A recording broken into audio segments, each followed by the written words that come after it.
Hey,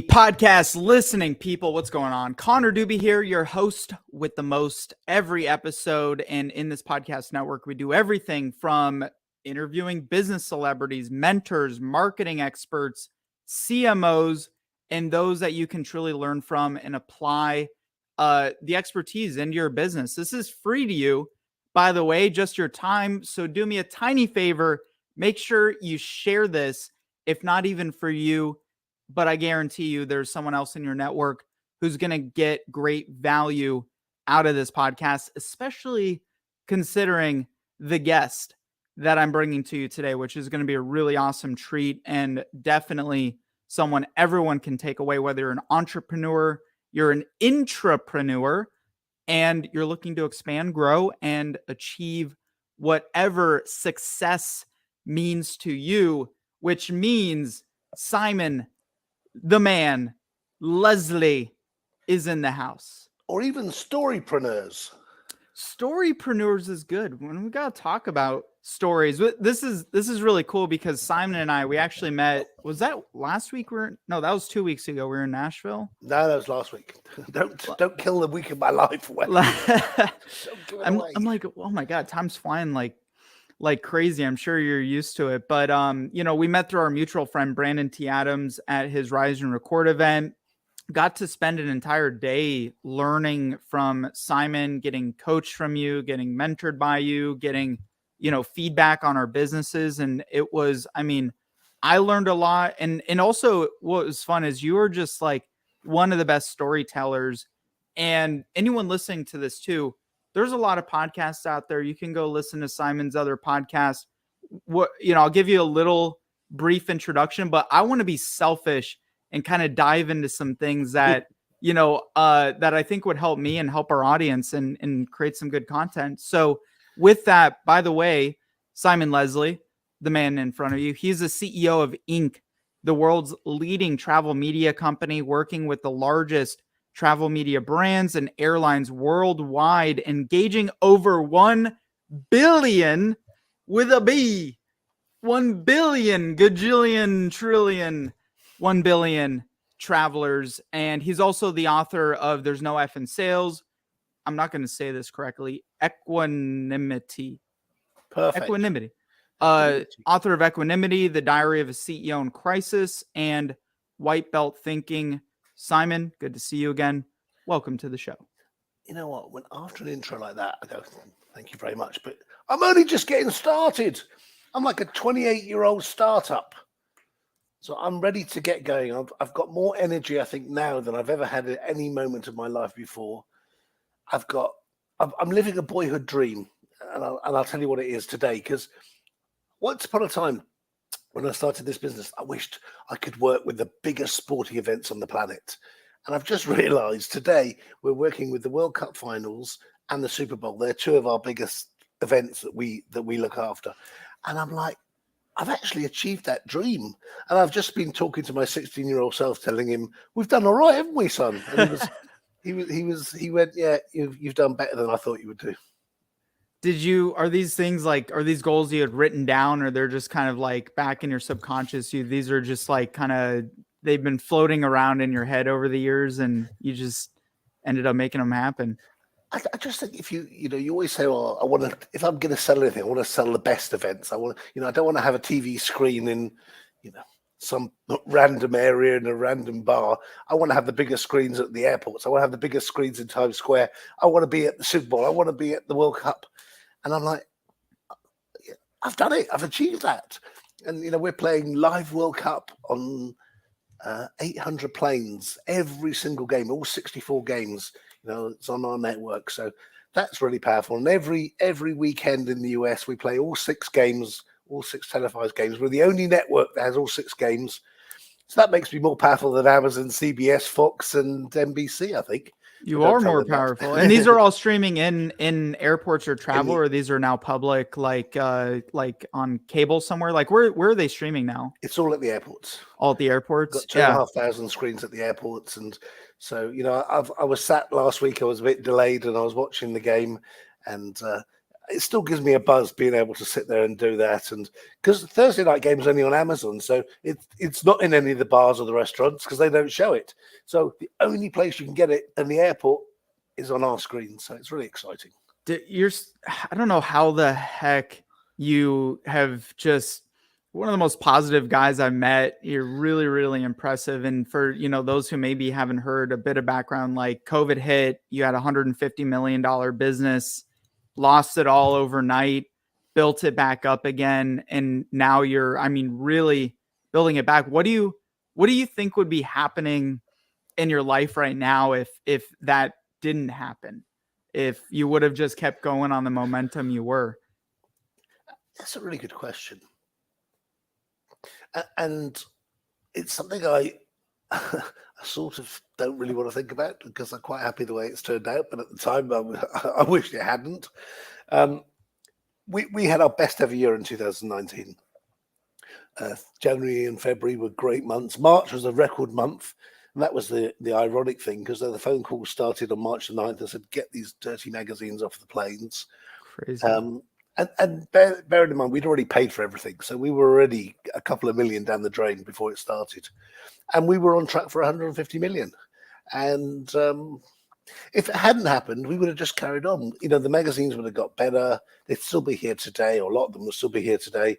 And we'd still be breaking records. But the future wouldn't have been as exciting as it is now. That's what I truly believe. The opportunities that arose out of it. The reason we got the NFL and we've got the sport, the live football, live soccer, is because of the deals that we did during COVID that presented themselves. I always say opportunities are everywhere. You just got to be awake, aware, and available, and then you grab them when other people are sleeping. It would still be a really nice business. It wouldn't be as a high margin business. We'd still have a lot of the people who I lost. I lost a lot of staff during that period who I was really sad to see go. People have been with me decade plus, and we transformed together. They'd grown, I'd grown. So I wonder how that would have turned out. A lot of them have had 3 or 4 jobs since they left here, and they still haven't quite found somewhere where they could be themselves. How many are with you now from all of this? From the original crew. From the original? Probably about 20. Wow. Out of nearly 200. From 200. Yeah. But they're doing really well, and they're everybody found it tough to readjust to a different pace and a different way of life, and I don't think I'd be at peace with myself as much. I don't think I would have learned as much about myself as I did, and I found the poetry. I was discussing this over the weekend. The poetry, I didn't realize it until we were really chatting about it this weekend, and I said, that poetry is my creative. It's my get out of everything mode. When I don't want to talk to anybody, when I don't want to be distracted, I don't want to worry about anything. Not that I worry about that much. I'd go and sit down and I'd write poems. And I write under the motivational poet. The mantle is on Instagram, and I've written 700 poems since last year. It's the first thing I do every morning before I do anything else. I post a poem, and it's just my way of just me releasing any frustrations that are in my body. And they're really good. And on Instagram, right? That's mainly. That's right. Yeah. Do you post those on LinkedIn too? I haven't checked into that, but that's more of your diary. Like you have a whole story you've shared from what was going on back then up to date on LinkedIn, which is really fascinating. People need to, follow you there. And so I've heard you mention like, it was like you thought things would maybe 13 weeks or so, like turn around. Was that correct? Like in that 6 weeks. 6 weeks. And 13 weeks. And it was 102 weeks, right? So if I'd known then what I know now, I probably would have done a lot of things differently. But, people kept saying, don't worry, it'll be over soon. The really bright people said to me, this is going to be over very quickly. The West can deal with this. There's no issues. And what's really nice someone was reminding me today that in the diary, when I talk about what was going on in the world at that moment, because you forget what was happening. So many things happened. People, not just people dying of COVID, but famous people dying, and events, and some very dark days as well. And I weave those into my story. So it was a proper diary of this is what's gone on here. This is what's happened here. This is what's someone's invaded. Someone's been shot. Someone's been murdered. And it was like, how am I processing that alongside processing the failure of my own business? Yeah, I mean, not near to the extent, but a lot of our industries, we're similar, like not full on like a marketing agency or ad agency, but we're in that agency kind of world and everything. What was 12 weeks goes by, 15 weeks goes by. What's going through your head at that point? Because there are people who have, and this is really unfortunate, and we've talked about this, is people have killed themselves over the situation that you went negative. You didn't just lose it all. You went negative millions of dollars, built that back up. What's going through your head at that point in hindsight? Well, what I realized was quite quickly was there's nothing I could do, because I'd look back at 2008. And if you think about from when we started, so 94 we started, 7 years, 2001, 9/11. That was a big smash in the travel world, in the media world. 2007 years later, 2008. In 2015, nothing really happened. So I self-destructed myself. I overinvested in digital, and I had my own little. It's what I call my first heart attack in business. It was a proper heart attack because I had the banks calling in my debt. I had lawyers trying to sell the business.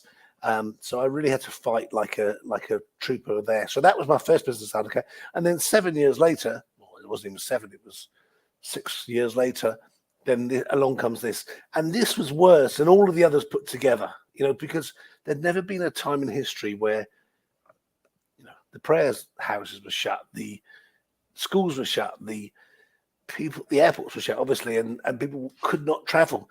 All the way through the other events, you could travel, we could trade our way out of it. For the first time ever, we couldn't trade. So I looked in the mirror and I went, what can I do? The only thing I can do is try and keep my team engaged and inspired and make them feel good, and try and give them information that they're not getting from the media. Because at that point, if you remember, it was all doom and gloom. There was numbers of death on the screen every day. Yeah. It was pretty dark days. And then you had Tiger King, and you had all the other nonsense on Netflix that we all consumed like crazy. And I'm like, this is no good for the mental situation. Let me pause you real quick. What was this intuitive that made you decide on that with your team, or was there a recommendation you had gotten from elsewhere? This was intuitively like, I need to get them really, really engaged right now, or it's going to get even worse. I think it was, what was the thing I did in 2008? 2008, I went out and I hired people who were getting fired. So, but I didn't need to do that now. I just needed to hold on to people who I had. So it was me, when it comes to the sort of culture and the ethos and the people, that's on my doorstep. So I'm like, I want to keep these guys whole. I want to keep them as whole as I can and keep them inspired. First person that came in was Eric Edmeades, who's like apart from being a business guru, but he was a health guru, and he gave us insights into things we could do if you got COVID, how to look after yourself, how to stay healthy. So all of a sudden I was giving my team information they weren't getting from the popular press. After that, I had different speakers. I phoned 52 people, and 50 of them agreed to speak. And I'm talking about people like Jordan Belfort, Tim Grover, Tim Story, Brad Lee, Chris Voss. Wim Hof came in and did breathing sessions. Alison Levine, who climbed Everest and did both poles, she just said to me, listen, when you're crossing the South Pole, there's nothing you can see but white. And some days you're going back 2 miles and you feel like you've walked 4 and you've gone back 2. She said, put one foot in front of the other and just keep going. And that was the best bit of advice that I got. And what happened was, during that period, as these 50 people started telling the stories, I'm thinking, not only are they inspiring my team, they're educating and inspiring me to have more confidence, more belief, and more everything. Yeah. How far into did you initiate this and start working this? How far into 2020 did you do that? Oh, quickly, sort of April, I think they started. The talks carried on all the way through till October, and then when the last talk was a chap called Travis Fox, Dr. Fox, I realized by then people were starting to leave, and it didn't matter what I did, it wasn't going to stop the tree. So I really had to focus then more on how am I going to rebuild this. So I'd gone through a 5-month period of keeping them inspired, and then I realized that actually I was motivating them to leave rather than motivating them to stay. So that was a horrible period from sort of October 2020 to December 2020. It was like every single day was a breakup. It's not me, it's you. I'm really glad what you did for me. You've really helped me through my life and changed my life, but there's nothing happening here, and I've got to go and move on now. And hopefully maybe we'll get back together one day, but right now I need to get on with my life. And it was if you think 150 of those conversations over a very short period of time, it's quite demoralizing, and I just had to keep remaining calm, remaining positive all the way through it.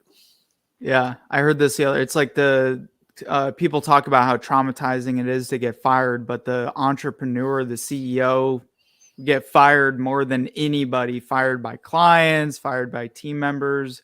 But in your mind, you're just one step at a time. That's really what's kind of, let's take this one bite-sized piece, and then what from then on to like now we're in.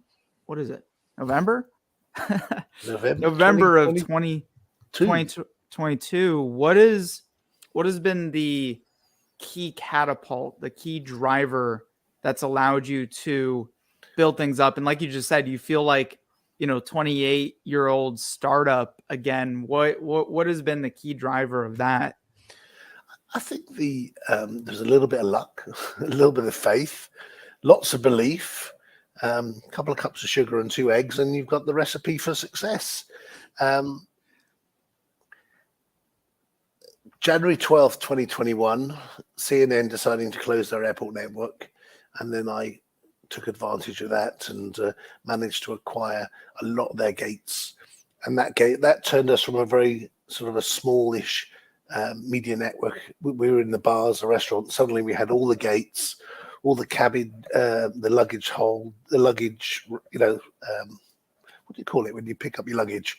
Man, you know better than I would. I know, I can't remember. I just walked through that and the escalator and all that. And I know what that one thing is. That's an airplane. That's what takes you off into the air and gets you to your destination. That's like. So that was exciting, and I got 23 no's before I didn't get a yes, but I never quite got a yes. But I to got acquire that, to acquire that. Yeah, they didn't want to sell it, and in the end, we managed to pull off a deal, and that was just persistence. It was just ridiculous. Why wouldn't they sell it? Why wouldn't they sell it to you initially? They didn't want to sell it full stop. They were like, we've written it down. Well, if you saw what they did with CNN Plus, they 300 million. It's just a write-off for us. Just write-off. I think sometimes in these big organizations, they just do it. I was persistent. I mean, I was like a boil on the bum. I just did not give up, and I kept coming up with compelling reasons, compelling ideas. I always believe when you're selling, if people say no, it just means your story isn't good enough. So you change your story, and you come back with a better story. And each time I went back with a different story, they say, look, which bit of no do you not understand? I said, the one that sounds like yes. So when you're telling these, like, how are you initiating these? Like, how are you I think the technical side of this is interesting, because there's a lot of entrepreneurs, they want to land or broker or acquire these, massive opportunities. On the technical side, are you just calling, like, who are you calling on? How are you continuously able to get no's? How are you continuously able to get batted down? Because a lot of people end up with just nothing, with talking to no one. So how did you build enough rapport? And specifically, what was that process to keep at them? What you've got to understand is there are opportunities presenting themselves to you at every moment of every day. But most people are really not awake, aware, and available for those opportunities. And a lot of times, those opportunities are gift wrapped in problems. So they present themselves as a problem, and then you go, oh, I can't deal with that, or delegate that on. Me, I see a problem, and I think, right, I'm going to turn that into an opportunity. It's an opportunity is there. I've just got to peel back the layers, and sometimes those, sometimes there's 15 or 16 problems behind it, and most people give up because they're not stubborn enough. And I am stubborn. But the opportunities are there. You'll see things. You'll see announcements. You'll see things just come across your deck. You'll notice. You've got to be a good noticer. You've got to notice what people are saying, what things are being said. We looked at a deal a couple of years ago, ignored it, didn't happen. And then a couple of years later, I think, something came into my head and I thought, I'm going to phone up and see it now. And instead of paying what we were going to pay 4 years earlier, I suddenly got it for a bargain. So you've got to be be conscious of what's being said. I'll give you a really good example of this. Sometimes when you have a problem and you spend days with a white piece of paper and you're trying to figure it out and you can't do it and it's like driving you mad. And then you'll sit in the car one day and suddenly it'll come to you and you go, that's how I'm going to solve it. And you'll go, oh, it just came to me in the car. No.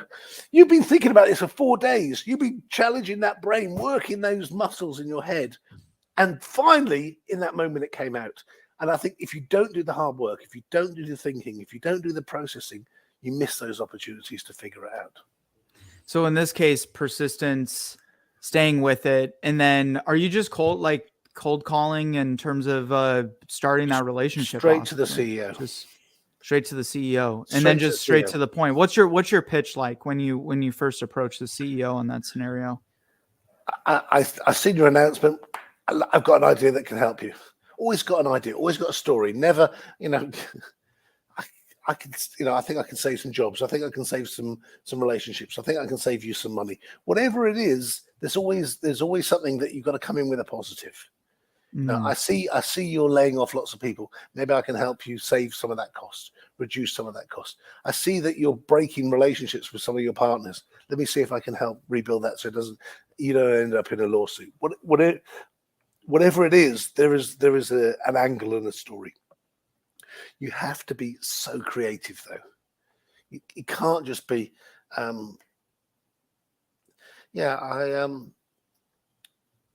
like to buy your business. Okay, it's not for sale. Okay, thank you. Bye bye. You've got to be prepared for every one of those objections. No, it's not for sale. Okay. I didn't expect it to be for sale, but I do. I can see you're going to be taking quite a big, a hefty loss on this. Let me help you mitigate some of that. No, it's fine. We've written it off already. Okay, that's good news. But I'm sure your financial team would be delighted to make a significant savings so they don't have to write off so much. No, we're a big company. We don't care. Okay. What about those people who are going to get laid off? What about helping to rehouse them or rehome them? You see, they can't be seen to be uncaring about their staff. I'm sure we'll find jobs for them within the organization. Okay, good. Then, so not only are you taking a big hit, you're also adding expenditure to the business for no reason. That's what. Then you move on to the next thing. What about your clients? Surely they're going to be disappointed they're not getting your service anymore. Well, they can get somebody else. No, they can't because you're pulling out. So I just kept going on. I can't even remember what the one thing was that broke the camel's back. But and why did it not eventually just ignore you? Like, how do you keep getting through to someone who's a high level CEO at a CNN? You are a charming dude, of course. But and there's gatekeepers too. Are you sharing?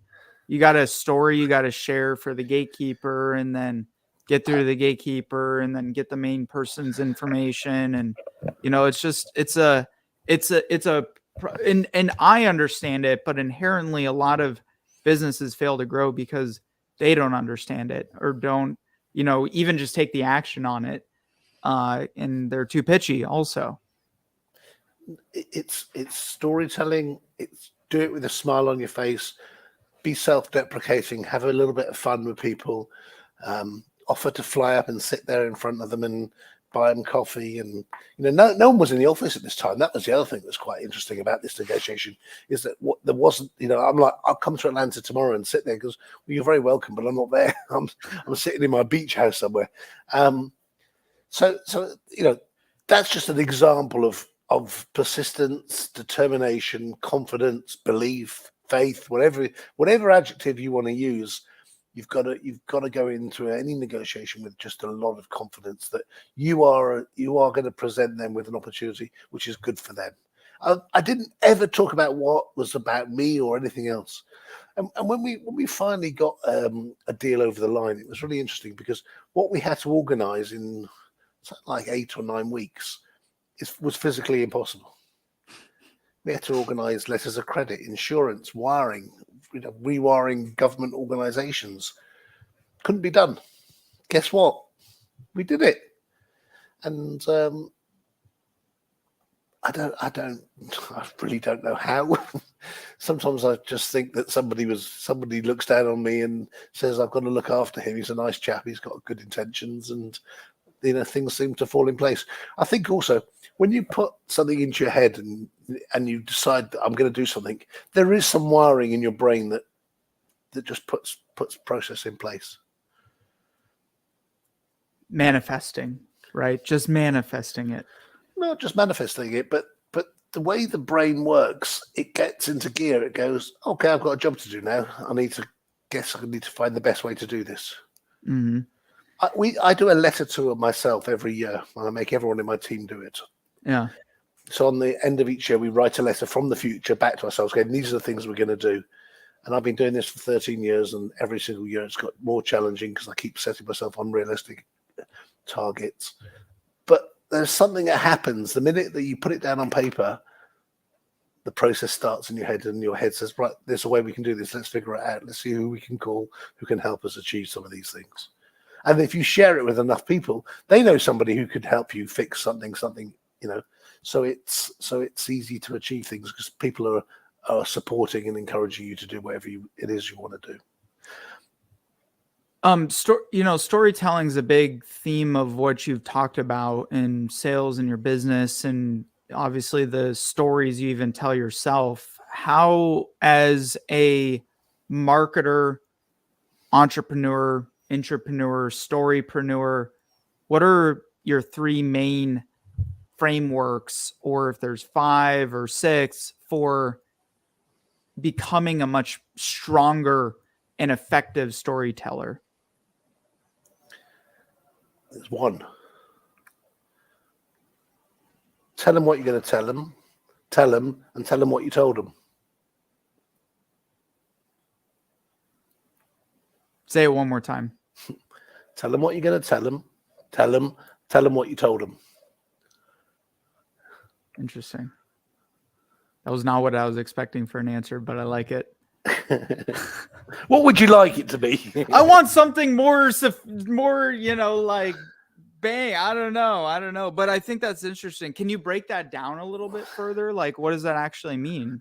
So what we're going to talk about today, Connor, is how I can turn that, the fact that you wear blue eye makeup with your blue suit.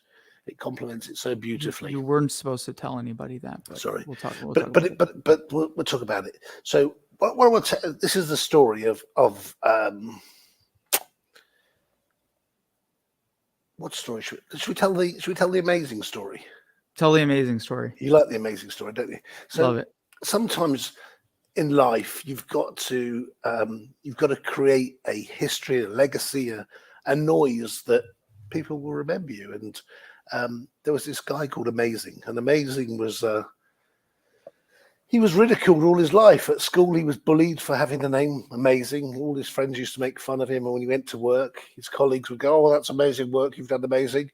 And it had gone on, and he got married, and he had a beautiful family. He had 4 kids, 16 grandkids. He'd been married for 40 years, and he was just about to die. And he said to his wife, "Listen, whatever you do, when you write my tombstone, just don't put my name on it. I've been ridiculed all my life. I don't want any more ridicule, as I lie under the ground. And she said, okay, no problem. So that was his final wish, and he died, and she created the tombstone, and it said, look, here lies a doting father, grandfather, great-grandfather, the most wonderful husband, lover, partner a woman could ever have. And that's all it said. And one day, two old ladies were walking through the cemetery, and they looked at the tombstone and went, wow, that's amazing. So sometimes you don't need to say what you need to say, because your actions will spell it out quite clearly. What did I tell you? I told you a great story. I wanted you to feel warm and fuzzy about that story, and I want you to make sure that you make the right decision going forward. On that note, I think it's a good place to wind this thing down, Simon. I mean, really someone to learn from. And there's so much, folks, and you definitely have to check out, like, on your website, luckyleslie.com. But I want to know from you, I'm sure you have, with the thousands of people that are listening in, and I imagine you have one or two or three things that you're focused on trying to solve right now. What are those? And maybe there's someone in the audience that can support you, help you, provide a solution for you. What are maybe a few things you're looking out for right now? Well, for me, what happened with the business in the transformation is it went from this traditional publishing business into I guess, like the Amazon of travel. Now I last month we provided over 1 million free Wi-Fi sessions in flight and in airport by bringing brands together with advertisers. We've still got 4 magazines, still makes us the biggest in the world at the in-flight magazine publishing. Great TV network, working with brands all over the world to connect them with travelers. What I'm looking for is amazing salespeople. I'm looking for people who can come in and sell these brands, can represent the biggest events in the world, and be able to, tell the stories as well, better than I can one day.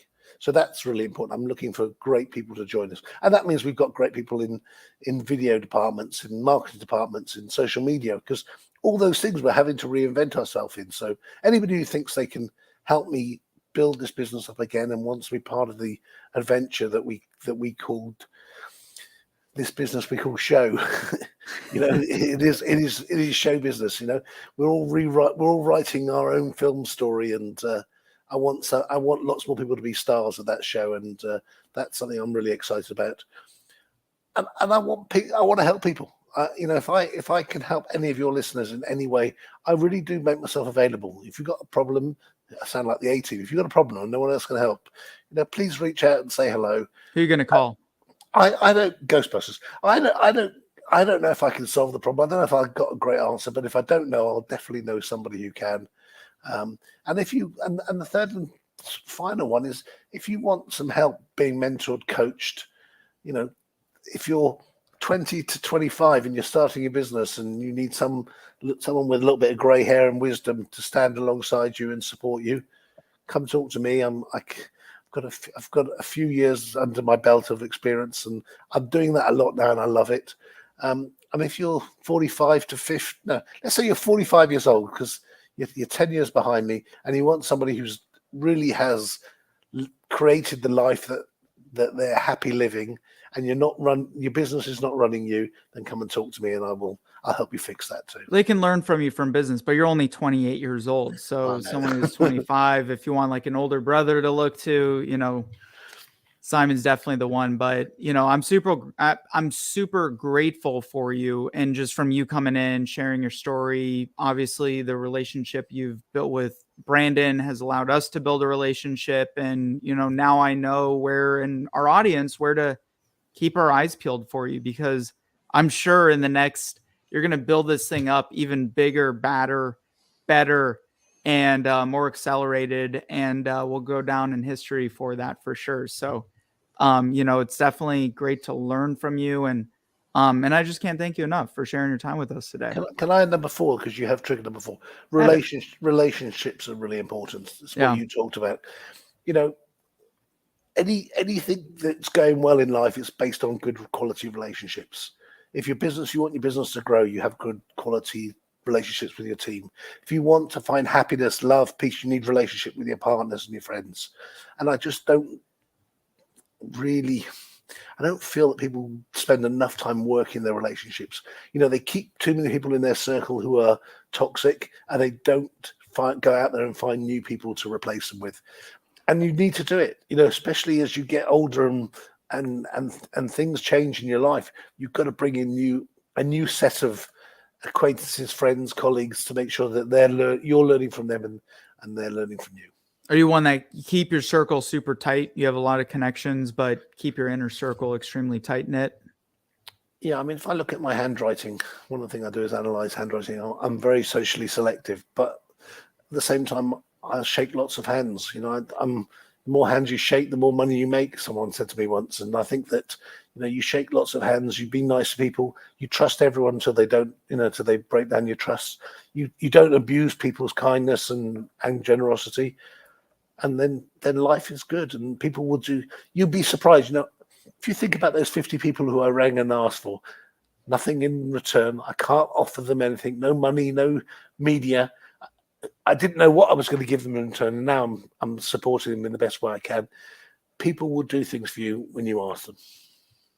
And there's, I love that point. And just one thing, it gives me so much hope. And we're about to enter some very interesting economic times for many other, industries. I don't know about your thoughts on that, but having and surrounding yourself from, whether it's direct from Simon or indirectly just by listening to what he's put out there, reading his books he's published, there is nothing you can fall off that you cannot come back from if you just stick to it and realize that there are others who have done it before you.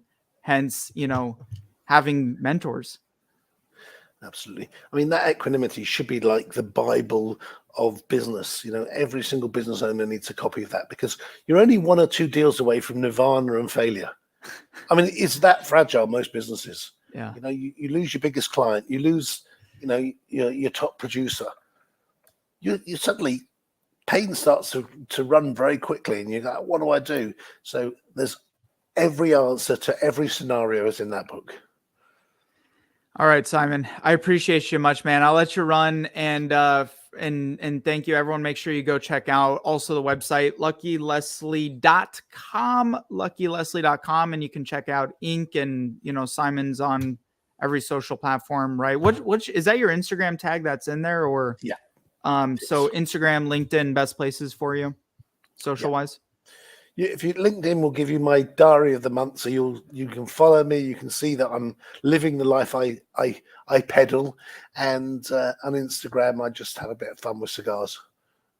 Love it. Much love to all of you listeners. Appreciate you much. Make sure you share this, subscribe. We're on all your favorite podcast apps, and we'll see you on the other side.